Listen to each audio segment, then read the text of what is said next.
Sony just announced the highly anticipated Sony A7S III in their latest announcement.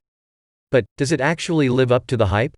In this video, I will go through my initial impressions, first reaction and my thoughts in comparison to the Canon R5, Blackmagic Pocket 6K and Panasonic S1H. I will also review the tech specs and go over the rumors of the Sony A7S III. The specifications and details of the Sony A7S III have long been speculated upon since the release of the original Sony A7S II, back in 2015. Ever since then, Sony has promised to wow their customers with the long-awaited release of this new camera. The Sony A7S III features a new 12-megapixel camera with a full-frame sensor with good low-light performance. This is as well as offering 4K resolution at 120 frames per second. The camera also can record Full HD in 240 frames per second. The Sony A7S III can shoot 10-bit and ProRes RAW externally via an AutoMOS Ninja. This feature was revealed through the most recent leak, which showed the AutoMOS recorder working with the Sony A7S III. Sony also overhauled their autofocus system with improved accuracy and speed. The camera also doesn't overheat or have a recording limit. This is with 2 SD card slots, 2 USB-C ports, 1 micro HDMI, and for a total cost of $4,000. The A7S III is largely identical to the Sony A7R IV body, although the new passive cooling system is the big differentiator to the likes of the Canon R5. This is especially important as the Sony camera has a cooling system which doesn't compromise the weatherproofing. This is different to the R5, in which Canon decided to maintain a high level of weather sealing and a compact design, instead of including a cooling system. This has resulted in serious overheating problems, making the Canon R5 a no-go for videographers. Unfortunately, there is no dual ISO, no internal RAW, and no extensive touch functionality, or real update to the screen. Despite Sony suggesting the camera is primarily for video users, for any serious videographer looking for real value in their camera, the Blackmagic Pocket Cinema Camera 6K is without a doubt the best choice. Blackmagic cameras can record for longer in RAW due to the inclusion of internal Blackmagic RAW. Blackmagic RAW consumes less space on SD cards and external drives in comparison to ProRes RAW. Blackmagic RAW also extends the amount of time you can shoot footage on a single battery charge and SD card. This is because the Blackmagic RAW files consume less space. The Blackmagic Pocket 6K camera also includes a free copy of DaVinci Resolve Studio, which is worth $300.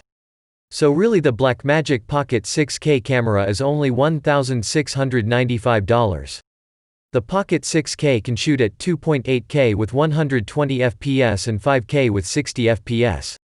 The camera has 13 stops of dynamic range with 12-bit internal Blackmagic RAW. This camera offers the best of both the Sony and Canon cameras for half the price of the A7S III and more than half the price of the Canon R5. This is especially important when DaVinci Resolve is factored into the overall price. Remember, you get a free copy of DaVinci Resolve Studio with the Pocket 6K, which is the fastest and most powerful video editing, VFX, color grading and audio software available. Really, you could buy 2 Pocket 6K cameras and use them both as an A and B camera for the same price of a single Sony A7S III or Canon R5.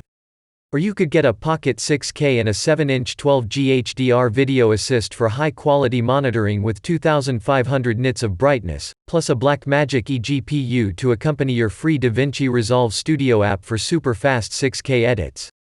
And this is all for less than the price of a Sony A7S III or Canon R5.